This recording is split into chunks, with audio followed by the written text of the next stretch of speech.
bonjour à tous. Bienvenue sur cette table ronde de fin de matinée. Je suis Pierre Mangin, animateur, donc journaliste. Le thème, je vous le confirme, ce sont les applications mobiles dans le cadre de développement des usages, c'est-à-dire en fait les outils de développement des mobile apps, comme on dit. Voilà. Donc nous avons 50 minutes. On a 3 minutes, plus 3 minutes. Et j'aimerais qu'on garde, si vous êtes bien d'accord, 5 à 10 minutes pour les questions dans la salle.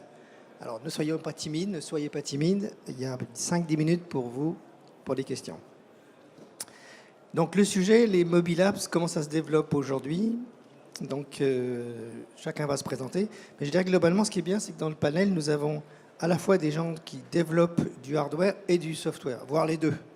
Donc on aura, je dirais, tous les étages de la pile. Voilà, déjà première chose. Les mobile apps, je dirais au niveau du développement, c'est vrai que c'est quelque chose de très original parce que on est parti en fait du smartphone, tout simplement, et que souvent, quand on a essayé, je me souviens, il y a 7-8 ans, de faire des applications qui étaient sur PC et de les transférer sur le smartphone, en général, quand ça partait comme ça partait mal. Je me souviens. Alors, en pratique, il fallait recommencer le développement, très souvent. Enfin, vous me contredirez, hein, mais j'ai le souvenir que j'ai à l'époque. Et donc, ça veut bien dire qu'il y a une spécificité d'aborder le développement. Puis alors, ce qui est intéressant, on va le voir ce matin, c'est qu'il y a des gens qui ont automatisé ça, qui permettent justement de ne pas programmer, de mettre en place des applications, ce qu'on appelle du code zéro. Effectivement, j'avais oublié, ça existe aussi maintenant. C'est pas très courant, mais on va en parler. Voilà, en mode d'introduction. Alors, on va essayer de parler de cas concrets chaque fois qu'on peut, hein, dire, sans nécessairement citer le client, mais disant, voilà, un cas, une entreprise d'automobile, voilà ce qu'ils ont fait. C'est très parlant. Je pense que c'est pour tout le monde plus clair tout de suite. Voilà, alors je vais d'abord passer la parole en ordre alphabétique. Christophe Wallet, donc ADSI, c'est une SS2I. Alors, vous allez vous présenter chacun et pourquoi vous êtes là ce matin. La société et pourquoi vous êtes là ce matin, vous-même. Ce que vous faites. Ok. Ça fonctionne là. Donc, je m'appelle Christophe Wallet, je suis le responsable du pôle web et mobilité au sein d'ADSI. Donc, on est une société de services et éditeur logiciel pour une application qui s'appelle Easy Order. Vous avez dû voir des petites affiches dans les rangées. C'est une application de prise de commande déconnectée pour différents représentants et dans tout type de métier. Et en l'occurrence, notre problématique par rapport au sujet du jour, c'est qu'on est sur plusieurs plateformes et du coup, on est obligé de redévelopper l'application sur les différentes plateformes sur lesquelles on est. Votre société, vous êtes une start-up déjà mûre. C'est ça, une dizaine d'années à peu près. Basée... Vous voulez, ah oui, pardon. On est basé sur Puteaux, donc juste en dessous de la Défense. Autre chose? C'est bon? Vous-même, vous faites quoi dans la société? Comme je disais, je suis le responsable du pôle applicatif. Donc, vous encadrez des développeurs? On encadre les différentes équipes, soit mobile, soit web, puisqu'on fait les deux, mais en l'occurrence, ce qui nous intéresse, ça va être par la partie mobile, donc la partie iOS et UWP, principalement. Très bien. Paul Sidbon. Bonjour, donc je suis Paul Sidbon, je suis le cofondateur de la société Sikiwi, qui est l'éditeur de la plateforme qui s'appelle Digitalizer, et donc qui est une plateforme de production d'applications en zéro code. Qui est effectivement une technologie assez innovante. On a, nous aussi, 10 ans d'existence. On est voisins, puisqu'on est à Suresnes, basé à Suresnes, près de la Défense. Voilà. Et donc, moi, mon background personnel, donc moi, je viens de chez Veolia, où j'étais en charge de la convergence des systèmes d'information. Veolia, c'était à l'époque où j'étais 3000 filiales, 6000 sites d'exploitation. Et avec la particularité, c'est que chaque fois qu'on arrive sur un site d'exploitation, on vous dit, chez moi, c'est pas pareil. Et en fait, ils ont raison, chez eux, c'est pas pareil. Et donc, c'est une très grande complexité d'adresser ça, c'est-à-dire comment faire en sorte d'avoir des systèmes qui fonctionnent, quel que soit le contexte local. On ne peut pas plaquer des grands systèmes d'information unitaires toujours, sauf si on a des business qui sont complètement unifiés.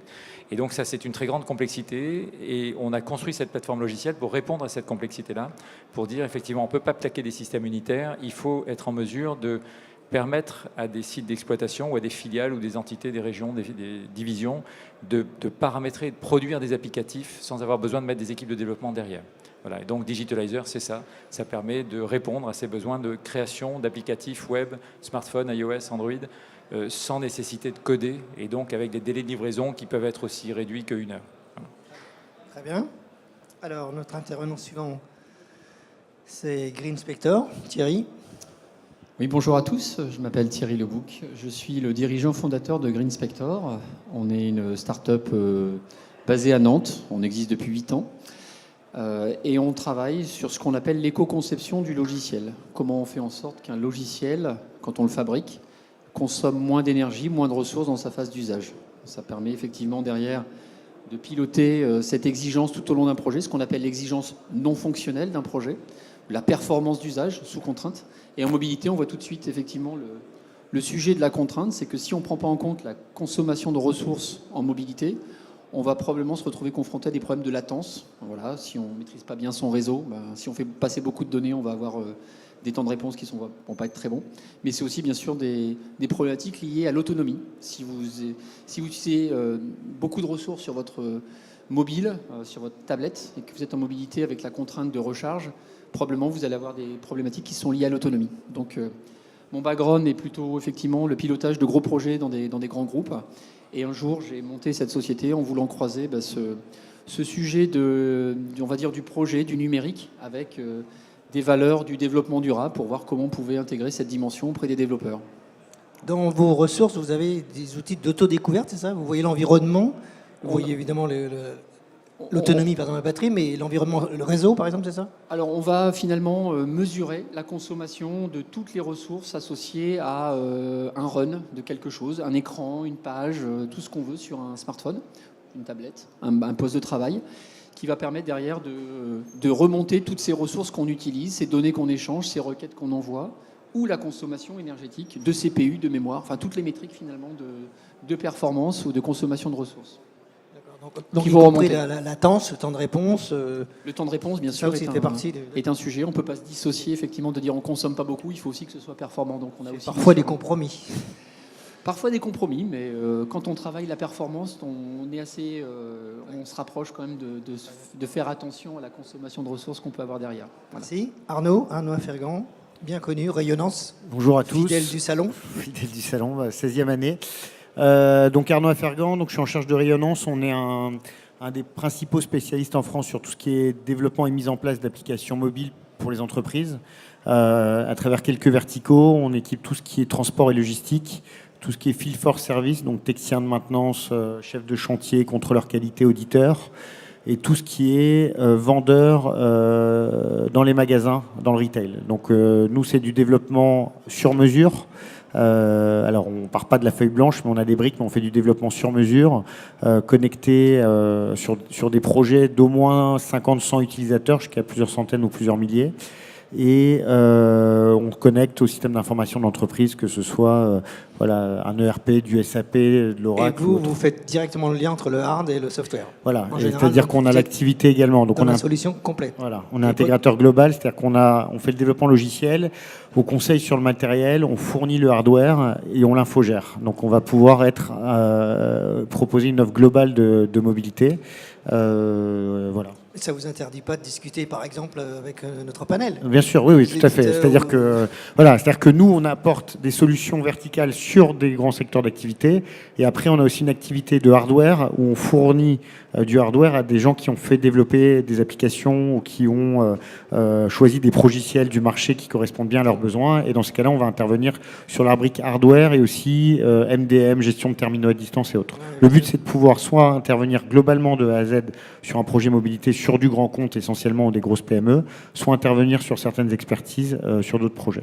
Et pour compléter, dans les applications verticales, il y a très souvent des terminaux durcis, justement avec une autonomie rallongée, etc. Voilà, oui. On va dire que 70% des déploiements qu'on fait sont sur des terminaux durcis. Alors quand on dit terminaux durcis, ça ne veut pas forcément dire qu'ils ne cassent pas, mais ça veut dire aussi durci en termes d'OS. Parce qu'aujourd'hui, par rapport à il y a quelques années, donc nous on fait ça depuis 16 ans, à l'époque c'était du Windows Mobile ou du Windows CE qui changeait très peu. Donc vous développiez une application, vous n'aviez pas de soucis. Aujourd'hui, sur de l'Android, par exemple, l'OS n'arrête pas de changer, il n'y a pas forcément de compatibilité ascendante. Et donc aujourd'hui, les terminaux qu'on appelle durcis, mais enfin, ce qui sont des petits terminaux professionnels type Zebra ou Honeywell, Le gros intérêt, c'est qu'ils peuvent figer la version d'Android pendant 5 ans si vous le souhaitez. Donc, si vous ne voulez pas à chaque fois vous embêter à dire tiens, est-ce que c'est compatible, pas compatible, est-ce qu'il y a des effets de bord sur mon application, on peut figer la version d'Android, avoir un terminal qui est durci en effet, qui a des contrats de maintenance qui incluent la casse pendant 3, 4 ou 5 ans, et qui donc sont bien pour des usages professionnels type chauffeur-livreur, logisticien, technicien de maintenance, vendeur en magasin. C'est beaucoup ce qu'on déploie. Et après, on déploie aussi du Samsung et de l'iPhone si besoin, évidemment. Alors, je vous propose de passer maintenant en revue ce que nous avions préparé ensemble. Je vais donner d'ailleurs l'articulation. On va vous proposer de parler d'abord les tendances. Qu'est-ce qui se passe au niveau des mobile apps? Ensuite, on va parler des process de développement, les nouveaux outils qui arrivent, les ressources, les possibilités de mutualiser, les plateformes. Et puis, un point intéressant que j'avais noté dans notre préparation, c'était les relations avec les DSI. Parce que parfois, vous êtes borderline, métier, pas forcément shadow IT, mais... Bon, on a abordé le sujet là, donc voilà, 4 points. Alors d'abord, Christophe, je reviens vers vous, on refait le tour. Tendance des mobile apps aujourd'hui, c'est de la démat, matérialisation, c'est du métier très verticalisé, qu'est-ce que vous ressentez? Et sur quel type de terminaux? Est-ce qu'on a encore les tablettes? Alors, donc ça dépend tout simplement des besoins. Allez, très près. Pardon, je parle pas assez près? C'est mieux? Donc je dirais que ça dépend évidemment des besoins. En ce qui nous concerne, concernant la DSI, nous on est très orienté sur du natif, sur des tablettes, puisque c'est le genre d'application qui est demandé pour nous. Et pour les performances dont on a besoin, l'expérience utilisateur et les accès au matériel, on est fondamentalement sur du natif, pas sur une autre solution, style hybride ou autre, ou la génération de code. En revanche, la vraie problématique que nous on commence à avoir maintenant, c'est comme je disais un petit peu plus tôt, étant donné qu'on est sur plusieurs plateformes, en l'occurrence iOS, donc en Objective-C et Swift, et sur l'UWP, donc Windows, Universal Windows Platform. Donc là, on est sur du C#. On se retrouve avec une nécessité de maintenir en parallèle 2 applis. Donc je ne vais pas empiéter sur le sujet numéro 3, je crois, mais on se retrouve justement avec un besoin d'optimisation de notre code en le mutualisant et en arrêtant de maintenir 2 équipes distinctes sur 2 technos distinctes avec forcément un retard de la première sur la seconde en fonction des évols qu'on fait d'un côté et de l'autre. Les tablettes, pardon. Oui, non, dites-moi. Sur les tablettes, le marché est plutôt en décroissance. Et vous, Alors, vous ça voyez dépend. quoi, Les sur quelles tablettes, applications? oui, pour le grand public. Maintenant, quand on est sur notre cible, en l'occurrence des représentants sur le terrain pour prendre des commandes dans des lieux qui n'ont pas fondamentalement de réseau, parce qu'on n'a pas de réseau partout en France, même si on est sur Paris, il y a plein de régions qu'on n'en a pas, et même sur Paris, on peut aller en sous-sol où il n'y en a pas non plus. Du coup, les tablettes sont quand même très pratiques pour pouvoir présenter des catalogues avec les visuels qui vont avec, les présentations 3D et autres, et pouvoir prendre ces commandes, les stocker en local et pouvoir les transmettre une fois que le réseau revient. Donc oui, sur le grand public, les tablettes en effet se vendent de moins en moins. En revanche, pour la partie B2B, ça a toujours d'actualité. Et c'est quand même plus pratique qu'un téléphone, au niveau écran, je parle, pour présenter les produits et faire une commande. Ouais. Sur les OS, donc effectivement, Windows est devenu minoritaire, marginal ou sur la version UWP... Comment vous voyez la répartition Android, iOS, non. Windows? Alors, pour l'instant, on n'est pas sur Android. On va y passer, mais justement, c'est pareil, la problématique avec le point de vue C'est étonnant. Dans le métier où on est, il y a beaucoup plus de demandes pour iOS, même si dans le grand public, c'est en effet Android qui domine très largement, pas dans le nôtre. Et en l'occurrence, sur iOS, en effet, on doit régulièrement mettre à jour en fonction des versions d'iOS qui sortent, donc vérifier la compatibilité avant la publication, évidemment, du nouvel OS. Concernant UWP, c'est quand même beaucoup plus marginal pour l'instant, parce que c'est peu répandu, et surtout, comme l'a dit l'une des personnes avant, sur Windows, il y a eu pas mal de changements entre Windows Mobile, Windows Phone, Windows X et Y. Donc UWP a un petit peu de mal à percer encore, mais on a pas mal de clients qui aiment l'avoir parce qu'ils ont beaucoup de représentants qui sont sur ordinateur portable, qui retournent, passent avec un écran tactile, et une fois qu'ils sont sur le terrain, passent en mode tablette avec leur PC. Ça évite d'avoir la nécessité d'avoir une tablette quand ils sont sur le terrain, un PC quand ils sont sur place. Qui plus est, ils ne sont pas obligés de switcher entre de l'iOS et du Windows, parce que souvent les gens ont Windows au bureau. Très bien. Bien. Paul, chez CQWiz, quelle tendance que vous observez sur le marché? Alors, ce que l'on voit, nous, aujourd'hui, alors évidemment, c'est notre prisme, hein, avec les contacts qu'on a avec des grands clients. C'est assez amusant. D'abord, la plupart des très grandes organisations à qui on parle nous disent « Oui, mais attention, nous, on est très en retard sur les autres. » Et en fait, tout le monde dit, mais nous, on est très en retard sur les autres. Donc, bien pour vous. donc, on a plutôt l'impression que personne n'est en retard sur les autres, mais qu'il y a plutôt, on est au début. La chance. On est au début, mais réellement, on est au début de cette vague d'équipements pour adresser des besoins et sur lesquels des applications smartphones sont capables de répondre à des besoins métiers complexes. On est vraiment au début et quasiment partout. Même chez ceux qui ont investi beaucoup d'argent, je pense qu'il y a encore énormément de domaines qui ne sont pas traités. Donc il y a cette prise de conscience du fait que la problématique est beaucoup plus large que ce qu'on imagine au début. Ce que l'on voit dans la plupart des organisations aussi, c'est qu'il y a une première vague de digitalisation avec 5-10 applications qui ont été lancées pour adresser des besoins. Et on apprécie que pour faire une application, souvent c'est un projet qui peut durer 6 mois, 1 an, 2 ans. Et donc on fait 10 applications, ça dure 2 ans. Et on a un début de prise de conscience sur le fait que en fait, ce n'est pas 10 applications qui vont adresser le problème, mais on est plutôt face à plusieurs centaines d'applications qui permettent d'adresser des problématiques, soit très larges avec 2000 utilisateurs, mais qui peuvent descendre jusqu'à 2 utilisateurs qui ont un problème opérationnel et qui doivent le traiter. Intéressant, oui. Donc le problème n'est pas 10 applications, le problème c'est comment on va faire pour couvrir cette masse de sujets. Donc cette maturité est en train d'arriver. Nous, évidemment, sur le zéro code, on est sur des solutions d'industrialisation. Et il y a 1 an et demi, quand on a commencé à présenter ces technologies, on nous regardait de façon un peu perplexe en disant mais...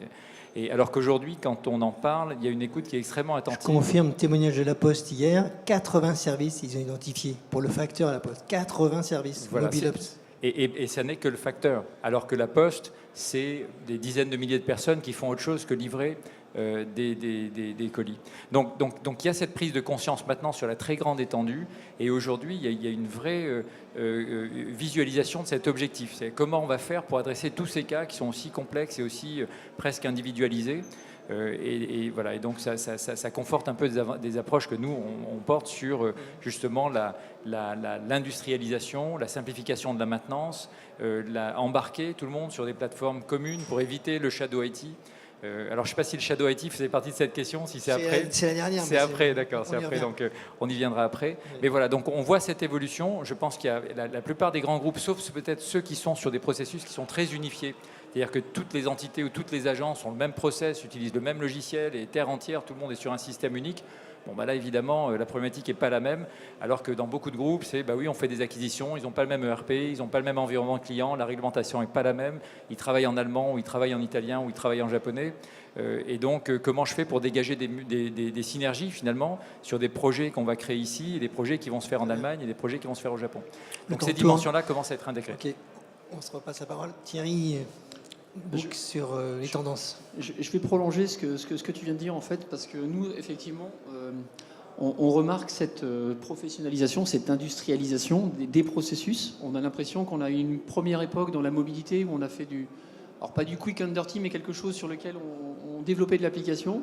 On maîtrisait pas bien la mobilité, on est allé assez vite, comme n'importe quel autre projet informatique, en tout cas en essayant de les délivrer assez rapidement.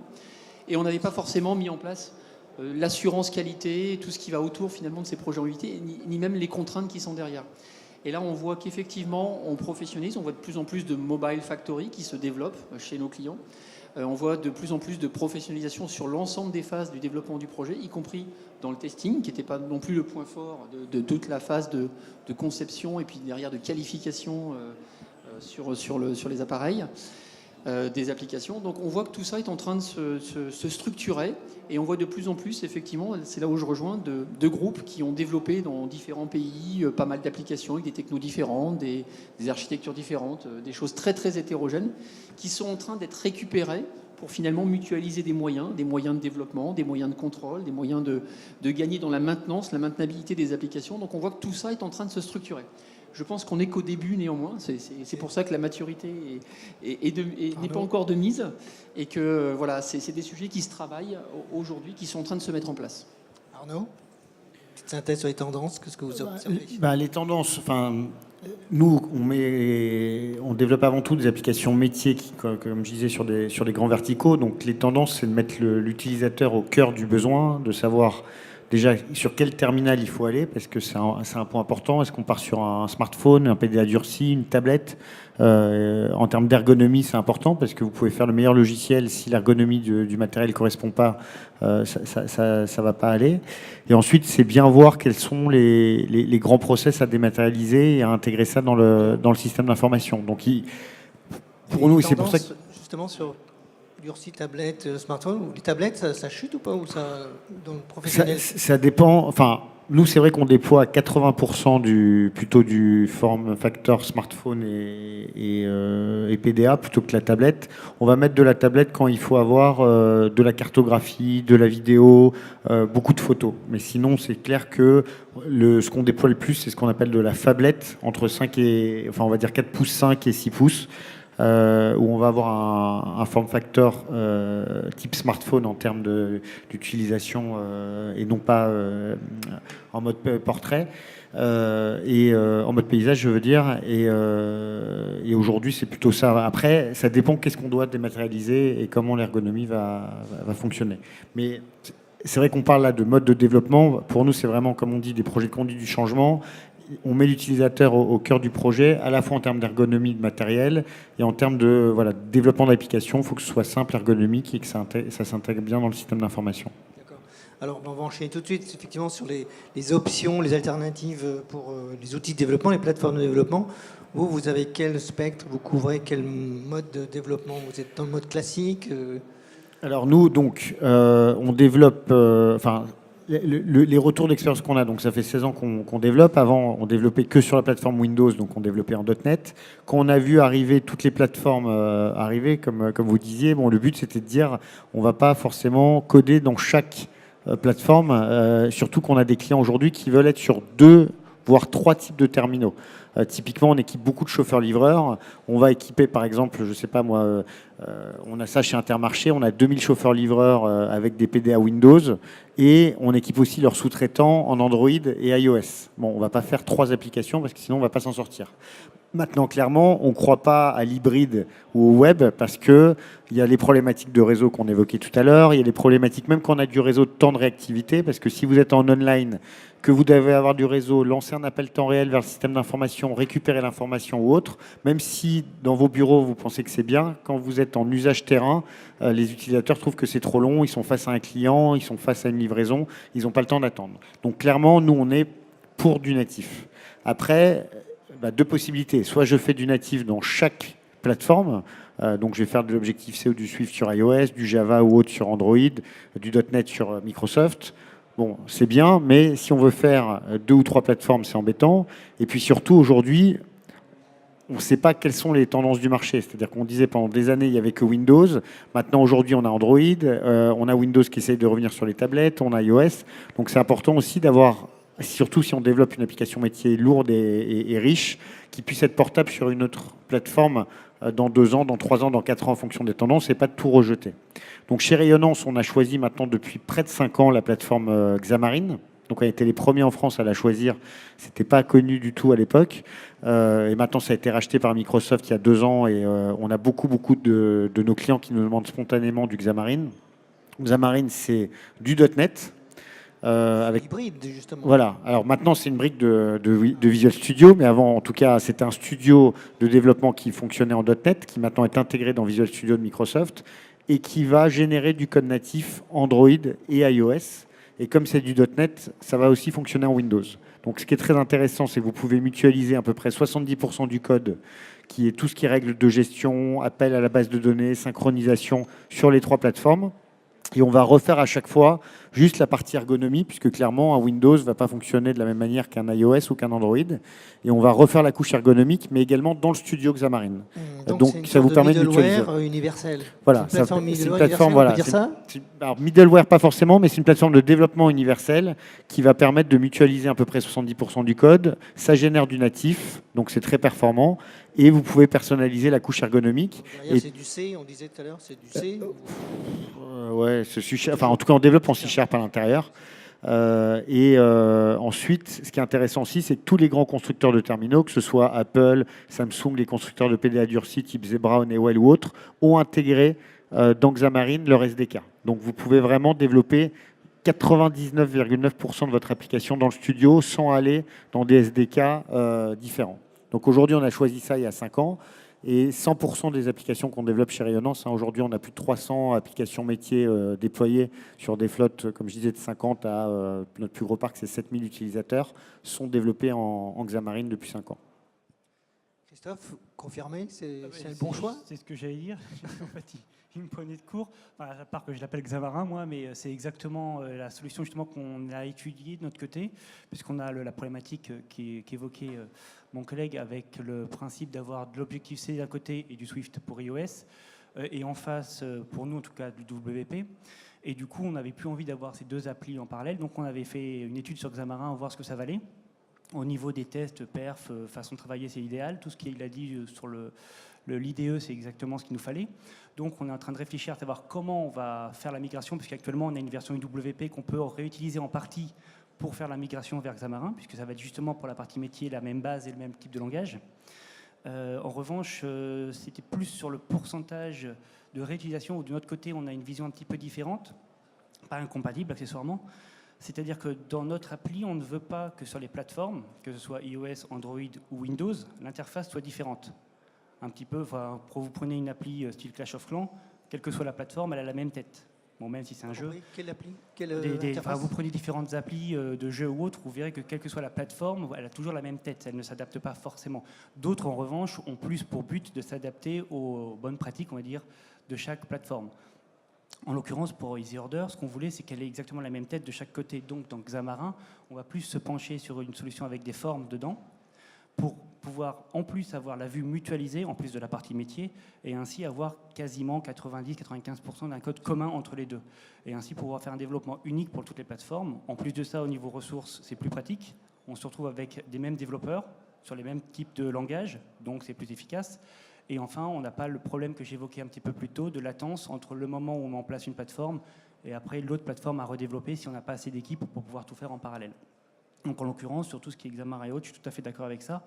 Et je trouve qu'au contraire, à mon avis, même si on a un problème de pérennité, parce que c'est en tout cas, mais on va en parler juste après, parce que je vais vous demander plein de choses, on se demande avec mes collègues savoir si ça va perdurer, parce qu'en effet, Microsoft les a rachetés il y a 2 ans. Et pour l'instant, je trouve qu'ils communiquent pas beaucoup. Voilà, ils parlent pas beaucoup. Et le pire, c'est que quand on appelle leur propre hotline, eux-mêmes ne découvrent parfois ce que c'est. J'ai même écrit Xamara au lieu de Xamarin. Voilà, non, c'est vrai que c'est très peu connu, mais très très efficace et en effet utilisé par pas mal de monde. Mais on se pose toujours la question de savoir est-ce que Microsoft ne va pas changer son fusil d'épaule du jour au lendemain et nous dire bon, dans 6 mois, c'est déprécié, on oublie.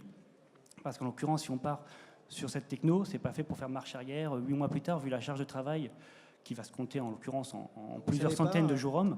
En Europe, aux États-Unis, vous n'avez pas tellement de retours sur ce qui se fait? Nous, de ce qu'on voit, en tout cas chez les grands comptes, on va dire qu'un appel d'offres sur 3 ou 4 qu'on reçoit, Xamarin ou Xamarin est mandatory, donc est demandé. Il y a beaucoup de grands comptes en France qui ont switché là-dessus et beaucoup de nos confrères aussi on développe là-dessus. Donc et puis, quand vous prenez l'écosystème, comme je parlais des constructeurs, ils ont tous intégré leur SDK dans Xamarin. Donc, pour nous, le fait que ça ait été intégré dans Visual Studio, au contraire, c'est plutôt bon signe. Ça veut dire que ce n'est pas une branche qui risque de s'éteindre, mais c'est vraiment... et puis, quand maintenant vous discutez avec Microsoft, hein, ils sont plus du tout à pousser leur OS forcément, mais ils sont à pousser des outils qui sont multi-OS. Donc, d'après notre vision, c'est vraiment une plateforme qui est pérenne. Nous, ça fait 5 ans qu'on l'utilise. Dès que vous avez une nouvelle version d'iOS ou d'Android, tout le SDK est mis à jour le jour J de la sortie et c'est extrêmement performant. Donc après, je ne sais pas ce qu'il y aura dans 10 ans, mais en tout cas, pour les 4-5 prochaines années, on est assez confiant. Et comme on disait, en effet, dans Xamarin, il y a 2 possibilités. Soit vous utilisez Xamarin Forms, qui fait que c'est Xamarin qui va vous proposer l'ergonomie mutualisée sur les différentes plateformes. Nous, ce qu'on a choisi, mais ce n'est pas obligatoire, c'est plutôt comme on fait des applications métiers personnalisées, c'est de ne pas utiliser Xamarin Forms, c'est d'à chaque fois personnaliser en fonction de l'OS pour qu'il y ait une ergonomie qui colle au mieux aux besoins des utilisateurs. Thierry et Paul, sur les plateformes de développement, vous voyez ça à l'extérieur, vous voyez ça... Oui, mais enfin, finalement, on y est confronté puisque nous, on doit s'intégrer dans un processus avec des outils existants. Forcément, des outils de développement, des outils de tests automatisés, par exemple. Donc, on voit des grandes tendances qui se dégagent. Là, on voyait encore des tendances d'hybride il y a quelques années, même si on maîtrisait le matériel dans des projets, on va dire, de déploiement maîtrisé, interne. On ne voit plus aujourd'hui de développement hybride. On voit vraiment des développements qui se font sur des plateformes qui sont figées et sur lesquelles on va développer en natif. Donc c'est vraiment la grosse tendance qu'on voit et que finalement qui sont intégrés par les clients. Chez CQI, Paul, c'est bon. Alors, on a une perspective un peu différente. C'est vrai qu'on accorde, alors moi je vous rejoins sur la qualité du natif, et nos développements aujourd'hui, nous, sont 100% natifs. C'est-à-dire qu'on a fait le choix de développer en natif pur, que ce soit Android, iOS. Alors c'est vrai que les plateformes, des fois, nous perdent un peu. Et effectivement, il y a quelques années, Vous on avez avait... oublié Windows. Non, mais il y a quelques années, on avait une plateforme BlackBerry, on avait iOS, on avait Android, on avait Windows 8, Windows 10 PDA. et Windows Phone. Donc on avait 6 équipes. Donc nous, on avait 6 équipes qui maintenaient les codes applicatifs qui étaient complètement synchronisés. BlackBerry a commencé à louvoyer, nous a perdu, donc on a arrêté. Windows a commencé à tenir le même discours que BlackBerry il y a quelques années, il y a 2 ans. Donc on a commencé à mettre en veille des plateformes effectivement Windows. Et ce qu'on voit du côté de nos clients, c'est qu'ils sont soit full Android, soit full iOS. Et la plupart, alors il y a quelques applications des fois qui sont multiplateformes parce qu'on dit oui, mais les cadres ils ont plutôt des iPhones et sur le terrain on a plutôt des Android. Mais donc il arrive qu'on fasse soit des applications qui sont iOS et Android, soit que de l'iOS, soit que de l'Android. Donc on a ces 3 contextes-là. On a quelques clients qui ont des parcs de tablettes Windows, mais on n'est pas très certain de la pérennité et de la façon dont ça va évoluer. Donc nous on essaye de concentrer nos ressources sur ce qui est de la masse de l'usage qui est aujourd'hui iOS et Android. Et on trouve en fait que effectivement c'est une contrainte d'avoir plusieurs équipes de développement, mais ça coûte pas 2 fois plus cher de développer et iOS et Android. Pourquoi ? Parce que en fait la vraie complexité, l'applicatif, c'est sa synchronisation avec le serveur. Donc il y a des développements à faire côté serveur, des développements côté applicatif, et une fois qu'on l'a fait sur iOS ou sur Android, la réplication en code natif de la même chose sur la deuxième plateforme, c'est 25% d'effort en plus. C'est pas du tout 100% d'effort en plus. Donc en fait le surcoût est marginal et la qualité, la robustesse finalement des applicatifs qu'on produit est maximale parce qu'on est en langage natif et donc on a une capacité d'adaptation et d'utilisation de tous les composants, de toutes les portefeuilles de composants qui sont proposés par les plateformes. Donc voilà. Donc nous on trouve une très grande puissance à fonctionner en natif et c'est pas forcément une contrainte de devoir doubler le développement parce qu'il y a plus d'intelligence en fait sur la deuxième. L'intelligence est sur la première, sur la deuxième on va simplement être sur la reproduction des mêmes process. Je vois que le temps court, je m'aperçois qu'on a déjà dépassé. Bon, je vous ai sur le sujet, la notion de fabrique, le pouvoir développer sur des milliers de process et surtout sur des milliers de cas. Oui. Déploiement, qu'est-ce que ça représente aujourd'hui ? Effectivement, ça c'est un aspect qui pour nous est très important, c'est-à-dire qu'en fait, l'automobile a connu une révolution. C'est-à-dire qu'au début, on fabriquait un véhicule dans un atelier, le véhicule était unique avec une équipe qui fabriquait le véhicule unique. À un moment donné, il y a eu une révolution dans l'automobile, c'est-à-dire qu'on est passé du véhicule unique à des chaînes de production en disant on ne peut pas continuer à fabriquer des véhicules uniques, mais il va falloir composer des véhicules qui vont s'appuyer sur des modules. Ces modules doivent être paramétrables pour répondre aux besoins de chaque client et on va assembler en production ces modules. Et donc on a, nous, appliqué cette méthodologie-là qui est une révolution dans la production logicielle, c'est-à-dire la capacité de construire des modules qui sont capitalisés et quand on passe en production, de les assembler, de les paramétrer et de façon à produire.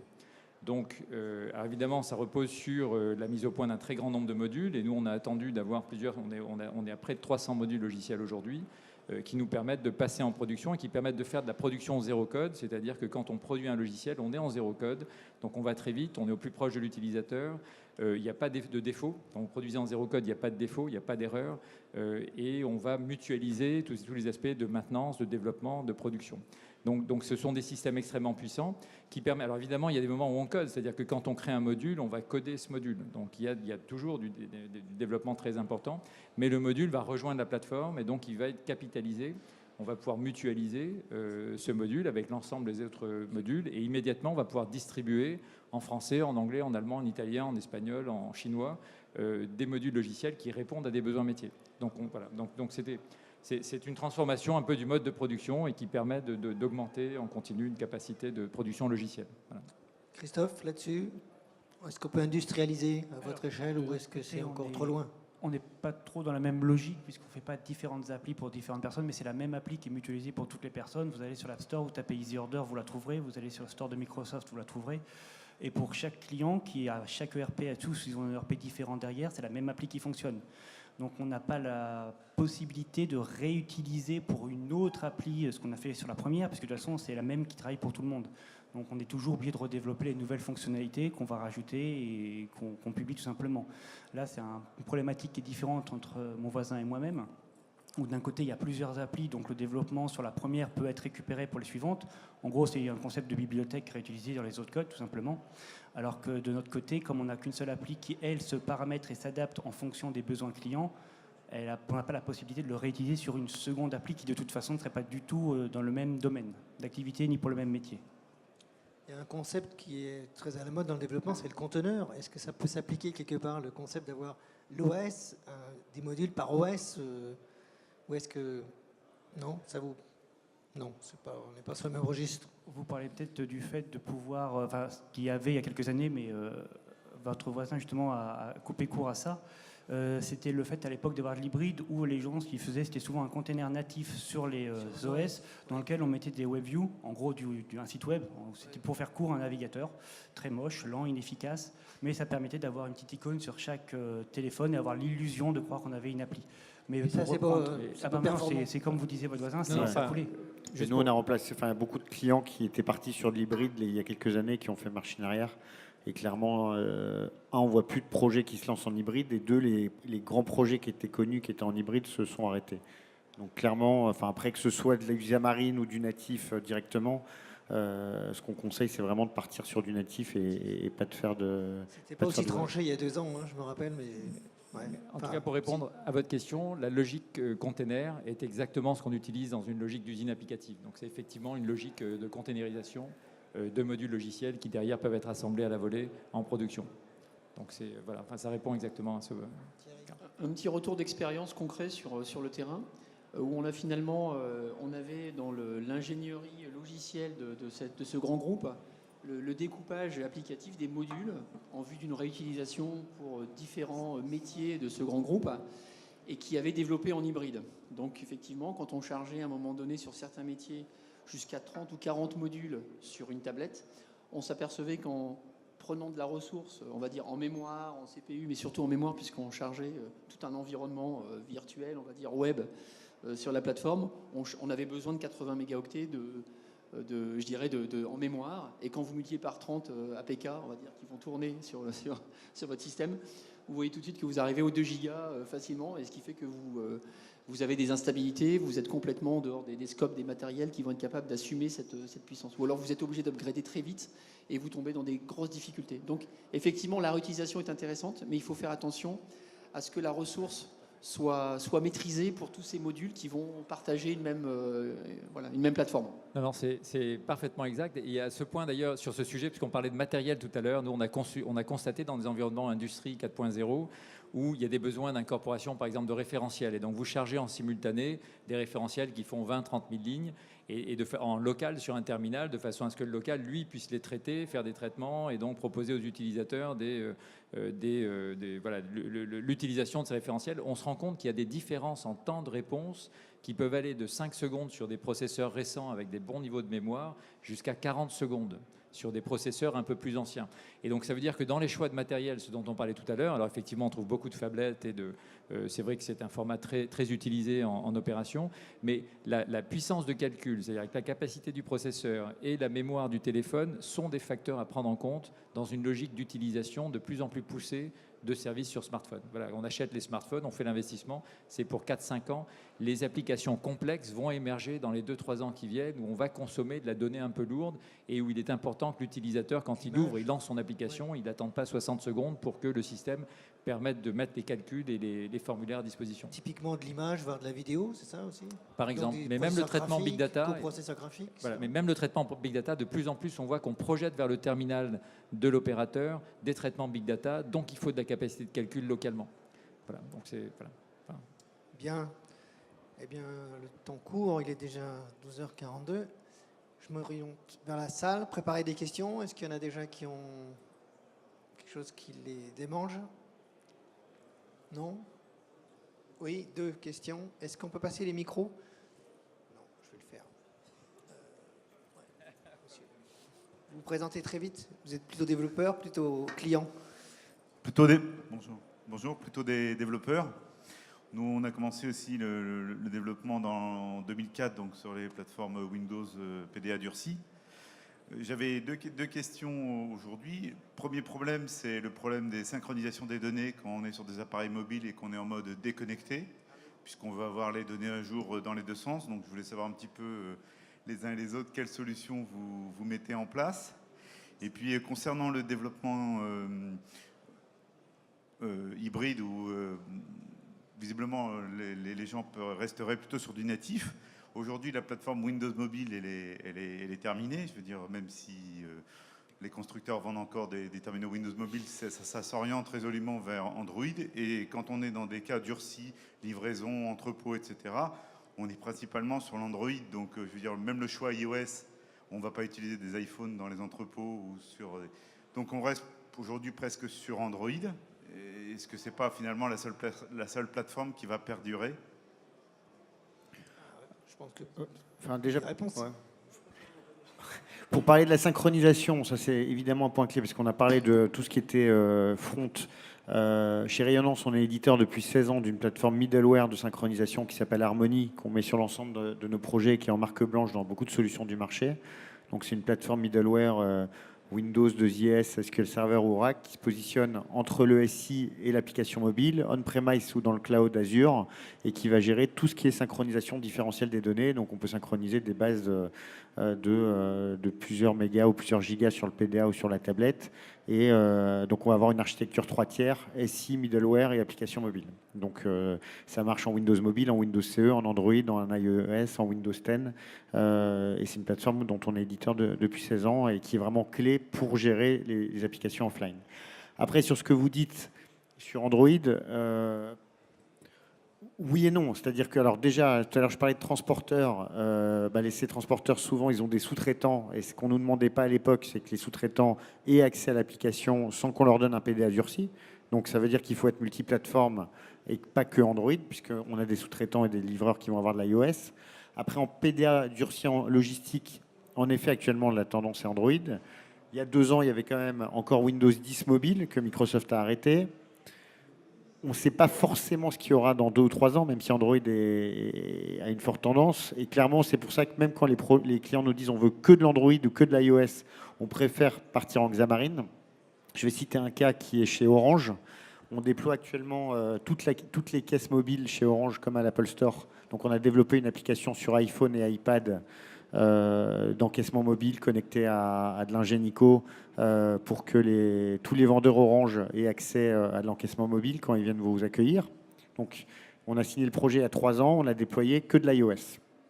Et puis cette année, ils nous ont dit tiens, ça a tellement bien marché qu'on veut que vous déployiez cette application sur nos caisses fixes en Windows. Et ce n'était pas du tout prévu. Bon, le fait qu'on ait développé en Xamarin fait que le portage en Windows sur une caisse 17 pouces, c'est 3 fois moins de temps que si on avait tout recodé en WPF ou je ne sais quoi en Windows. Donc, oui, on peut développer en full natif. Maintenant, c'est quand même une assurance pour l'avenir, soit parce qu'il y a une autre stratégie dans l'entreprise, soit parce que peut-être que dans 3 ans, il y aura un nouvel OS qui va arriver et on ne sait pas ce que c'est. Et c'est pour ça qu'on a retenu Xamarin. On a vu dans plusieurs cas que même si le client était persuadé qu'il fallait aller que dans un OS, on est retourné dans un autre OS. Pareil, de la même manière, on a développé pas mal en Windows 10 mobile avant que Microsoft arrête. Tout ça, on prend le code .NET, on le bascule dans le studio Xamarin et on bascule en Android. Donc, comme on accompagne nos clients, nous, sur 5, 7, 10, 12 ans, enfin, on a des clients depuis très longtemps, on préfère avoir retenu une plateforme qui peut être portable facilement plutôt que dire « Ah bah tiens, il faut tout redévelopper ». D'autres échos, réponses Je voulais juste préciser par rapport à vos 2 questions de petites expériences, on va dire par rapport à notre retour d'expérience. Donc nous, on est sur une appli complètement déconnectée. Easy Order fonctionne le matin, les représentants récupèrent les données, tout simplement pour leur journée, et ne transmettent leurs commandes que le soir venu. Donc pendant toute la journée, ils ont uniquement les données du matin. Si pour certaines fonctionnalités, ils ont des besoins de mise à jour, par exemple pour les stocks ou ce genre de fonctionnalités, il y a des web services qui peuvent être appelés sous réserve évidemment qu'il y ait du réseau pour avoir une mise à jour. Sinon, les commandes sont quand même enregistrées, même si le stock n'est pas à jour. Et c'est ensuite une autre fonctionnalité qui s'appelle Easy Robot chez nous, qui permet de faire la récupération des données, le transfert, le traitement avec le RP pour s'assurer que les stocks soient dispo, ou sinon créer des demandes de réappro le cas échéant. Et au niveau du fonctionnement déconnecté, pour la totalité de nos clients, jusqu'à présent, ça n'a posé aucun souci, ce genre de fonctionnement, et ça a été très, très éprouvé et très, très efficace jusqu'à présent. Concernant ensuite les tablettes, la grande majorité de nos clients utilisent des iPads, pour différentes raisons. On a eu quelques retours sur certaines infos comme quoi les iPads auraient pu être cassés. J'ai envie de dire que ce soit Android, que ce soit Apple, sachant que je suis un gros fan d'Android. Donc si je dis ça, c'est pas parce que je suis fan d'Apple, loin de là. Si jamais les gens les cassent, ça peut arriver, mais que ce soit Android ou Apple, ça ne changera pas grand-chose. Si on met un coup de marteau sur une tablette, quelle que soit la marque ou l'OS, ça cassera dans les deux cas de figure. Et accessoirement, il existe énormément de solutions qui permettent de protéger les tablettes, de les tenir en bandoulière pour éventuellement les garder rapidement ou autre. Et enfin, il y a quand même aussi Windows. Certes, Windows Mobile et tous ces Windows ont disparu, mais UWP, donc Universal Windows Platform, qui on peut appeler Windows 10 pour la grande majorité des cas, est quand même pas mal du tout. Il était tout jeune, ça a à peine un an et demi à peu près, on va dire. Mais c'est à mon avis une solution qu'il ne faut pas du tout passer sous silence et qui pourrait être très efficace. Donc, pour rejoindre ce que disait mon voisin, je pense que ce serait une erreur aujourd'hui de partir uniquement sur de l'Android, même si dans le grand public ça marche, parce que si ça marche aussi, c'est une question de prix. Si demain je mets les téléphones Android à 1 200 € et je fous les iPhones à 500 €, on inversera la part de marché sans problème. Donc je pense qu'il ne faut pas couper une plateforme et essayer de rester toujours dans un concept de plusieurs possibilités, en tout cas pour des applications où vous n'avez pas l'assurance à l'avance de savoir quelle plateforme sera faite. Le seul cas de figure à ma connaissance où on doit savoir sur quoi partir, c'est par exemple quand on a fait l'intranet sur mobile de la BNP, ils savaient pertinemment qu'ils allaient avoir des iPhones, que des iPhones, exclusivement des iPhones, pas de Bring Your Own Device. Du coup, on a pu faire l'appli uniquement sur cette plateforme. Mais hors ce cas de figure, je vous conseillerais quand même fortement de rester sur des solutions style Xamarin dans toutes les autres visions. Réponse concrète. Paul et Thierry, pas de remarques particulières. Il y a une autre question qui nous attend. Quelqu'un avait une autre question? Madame, il y a deux autres là-bas. On vous passe le micro, oui. Vous nous dites si vous êtes dans le développement ou c'est client. Client, Veolia. Plus près du micro, tout près, tout près. Donc nous sommes clientes donc, chez Veolia, justement. Et vous parliez d'iOS et d'Android et de Windows. Nous, on avait une question sur le développement possible sous OS Chrome. Enfin, Chrome OS, peu importe. Du coup, voilà, sur les possibilités de compatibilité sous cet environnement. Vous échangez le micro parce qu'on va le garder pour circuler. En fait, la question s'adressait auquel d'entre nous? À tout le monde? Ceux qui peuvent répondre. Okay. Alors, Chrome OS, de ce que j'en connais, je sais que c'est tout pour tout ce qui est Chromebook, vous faites allusion. On peut redire, effectivement, vous avez dit OS comme, j'ai compris. Chrome OS, en fait, c'est les Chromebook. Chrome. C'est Chrome. le navigateur, voilà. Google. Et ils ont fait des petits portables déconnectés qui marchent très très bien aux États-Unis, spécialement sur l'éducation nationale, qui a gagné un gros budget sur un gros contrat avec eux sur ça. En Europe, c'est très peu répandu, en France quasiment pas, les gens connaissent pas trop. Il y a une passerelle avec Oui, Android. tout le monde connaît. Enfin, je suis sûr que si je prends tout le monde là, il y en a plein qui savent pas ce que c'est qu'un Chromebook ou un Chrome OS. Mais après, je me permets de vous couper. C'est pas seulement sous le format, enfin le support, c'est aussi vraiment tout l'environnement justement. Voilà, tout l'écosystème. Alors en l'occurrence, je suis pas suffisamment qualifié sur le sujet Chrome OS pour vous répondre. Je sais pas trop comment ça va être fait. Tout ce que je sais, c'est que c'est quand même très fortement lié à la nécessité d'avoir une connexion. Donc, dans pas mal de cas, Pas forcément. sur du déconnecté, ça va pas être aussi facile à gérer de ce que j'ai vu, en tout cas, dans ce que j'ai fait des petits tests dessus, mais c'était vraiment très succinct. Et je pourrais malheureusement pas vous en dire plus. Je vais voir si... Oui, dans votre question, en fait, excusez-moi de revenir là-dessus, je comprends bien que vous êtes dans l'environnement Google Apps, c'est ça? Oui, tout Et à vous fait. voudriez le retrouver si en mobilité. On a voilà, des projets où on va Vous faites développer l'échange, la potentiellement des collaboratif. applications ou autres, sauf qu'il faut qu'elles soient compatibles avec cet environnement qui est le nôtre aujourd'hui. Mais enfin, alors nous on fait très peu, enfin on ne fait pas de développement sur Chrome, mais ce qui semble, si vous faites des applicatifs, il faut que vous ayez un vrai système d'exploitation. Enfin, il faut développer dans un langage qui vous permette d'utiliser tout le potentiel des terminaux, qui vous permette d'intégrer des composants, qui vous permette d'appeler des capteurs, qui vous permette de lancer des calculs. Et donc, probablement, ce que vous décrivez doit marcher dans des cas relativement simples, mais s'appuyer là-dessus sur une stratégie de digitalisation ou de portage en mobilité à grande échelle pour aller porter des processus complexes. Voilà, je pense qu'il faut peut-être segmenter, identifier des projets qui se prêtent peut-être à un portage sur la technologie que vous décrivez. Mais probablement, si vous êtes dans des liaisons avec des ERP, des systèmes plus complexes, il faut partir sur des versions de code, alors de code natif. Alors il y a d'autres options, mais vous avez tout le potentiel de reproduction finalement de votre logiciel sur le terminal de smartphone pour que quand l'utilisateur se déconnecte, il puisse lancer des calculs, stocker, faire des interventions, etc. Vous avez toute la latitude de faire toutes les manipulations de données, d'images, de contenu, de transformation et puis de renvoi derrière vers votre base de données. Donc vous avez besoin d'avoir quand même du développement sur des environnements qui sont très robustes et très structurés. Voilà. Voilà. Mais encore une fois, il faut certainement creuser votre besoin pour peut-être pour répondre plus en détail. Préciser votre besoin ou c'est transféré, bien c'est ce que je disais alors. Non, c'était juste pour être accéder au à fait Google Apps. des possibilités de compatibilité sous cet environnement. Enfin, moi, je connais un seul grand compte français qui a switché en Chrome OS. C'est là d'où vous venez, de chez Veolia. Aujourd'hui, on a eu, nous, chez Rayonnance, pourtant on travaille beaucoup de grands comptes. On n'a jamais eu de demande de développement en Chrome OS. Et chez mes confrères non plus, je crois bien. Alors après, je ne sais même pas si Xamarin fonctionne en Chrome OS, mais voilà. Enfin, en tout cas, on n'a pas du tout de demande pour l'instant sur ce marché. Il y avait une autre question, ou deux autres, trois autres. Allons-y. C'était monsieur d'abord. Oui, bonjour. Moi, je ne suis pas développeur ou client, je travaille dans une société de conseil. En fait, moi, je serais intéressé par avoir votre retour sur les progressives web apps qui sont apparemment poussées par Google. Voilà, c'est tout. Les PWA. Voilà. Qui connaît? Non? Les PWA, c'était ce qu'il y avait 1 an et demi ou 2. Grosso modo, ça revient à peu près à de l'hybride. C'est-à-dire le fait d'avoir un container natif dans lequel on met de l'hybride, c'est-à-dire du JS, HTML, CSS et compagnie.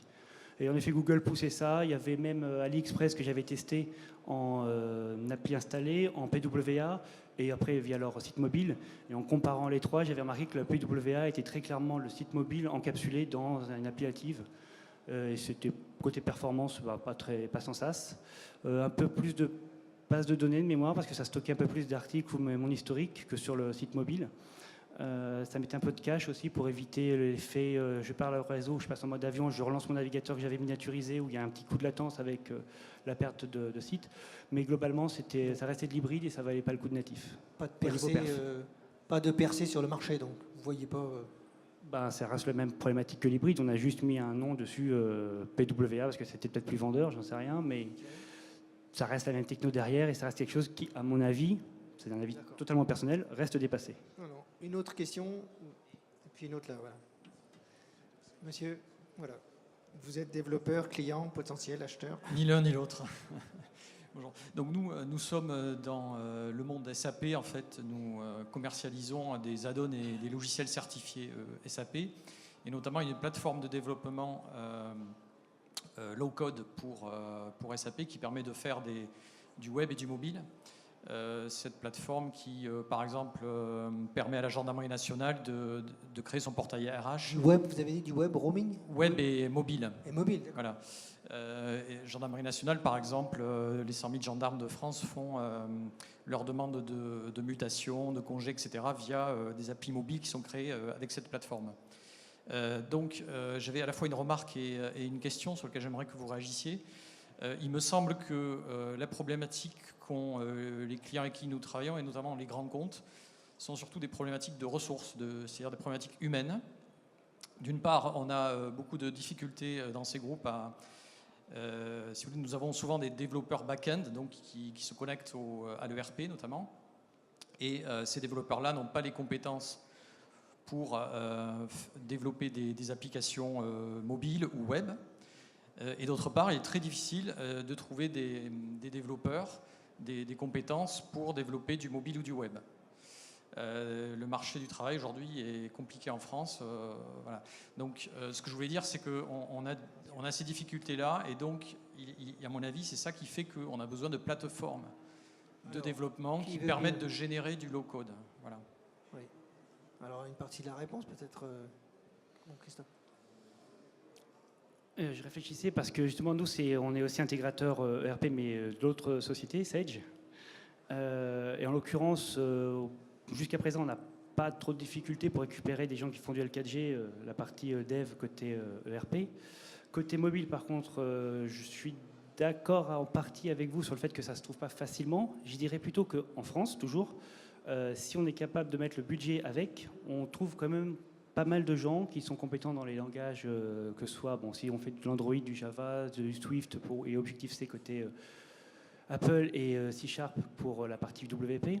C'est plus, à mon avis, une problématique de capacité de salaire, parce que si on vit dans les 60-70K pour un dev, je parle d'un lead dev, vous n'aurez pas de difficulté à trouver. Je sais que côté États-Unis, Canada... Dans quelle région? Comment? Là, Paris, enfin Île-de-France. Mais si vous cherchez sur les... On a vraiment des difficultés. Quand on les cherche, quand j'en ai cherché, parce que là on a ce qu'il nous faut, quand j'en cherchais, je sais qu'on en trouvait relativement facilement, enfin relativement, quand on met le prix à chaque fois, si on les cherche à 40K, on aura, oui, un très junior, ça peut être difficile. Par contre, là où c'est un peu plus dur à trouver, c'est si on cherche des personnes qui sont sur du Xamarin ou des trucs dans le genre. En tout cas, c'est juste l'expérience personnelle que j'avais sur le sujet. Arnaud, chez Rayonnance. Nous, on a du mal à trouver. On a beaucoup de mal.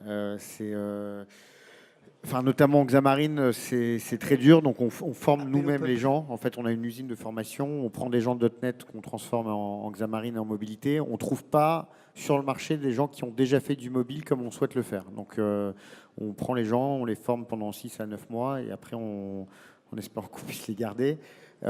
C'est pas forcément qu'une question de salaire parce que c'est une question aussi de concurrence avec des gens qui veulent aller dans des startups B2C et qui sont parfois plus sexy. En tout cas, ils le pensent. Mais c'est sûr qu'on ne trouve pas facilement des développeurs mobilité. Alors, c'est aussi pour ça que les gens viennent chez nous parce qu'on en a quand même beaucoup aujourd'hui. On est 80, un peu plus de 80 personnes, donc on sait manager, on sait produire les projets, mais si demain on trouvait 10 développeurs Xamarin en mobilité, on les recruterait. Hein. Donc je confirme que ce n'est pas tous les jours facile de trouver ça sur le marché. Bon, état de fait. Et peut-être la dernière question, parce que midi approche. Oui, 13h, pardon. Une question ici. Ah oui, le micro. On va passer le micro. Je vais vous passer le mien.